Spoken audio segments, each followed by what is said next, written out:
אף אחד לא יכול לעשות את זה יותר טוב ממני. עכשיו תגיד לי אתה, כשאני הולך לצוד, מה יותר קל?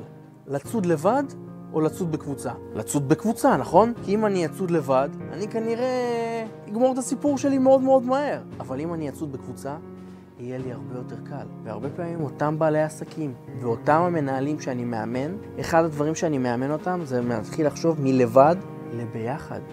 איך אני מגדיל את מעגלי ההשפעה שלי בחיים. הרבה מהקושי של אותם האנשים זה כי הם פועלים לבד, הם יכולים לעשות את זה את הכי טוב, אף אחד לא יכול להחליף אותם במה שהם עושים, הם לא יכולים להציל על אף אחד סמכות כי הם עושים את זה הכי טוב שאפשר.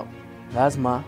הם נשארים מדוכדכים, מתוסכלים, תקועים בבוץ, ופשוט במקום, והם מרגישים בלופ, אבל הלופ לא נעצר, וככה הם קמים עוד יום ועוד יום ועוד יום ועוד יום, והם פשוט תקועים.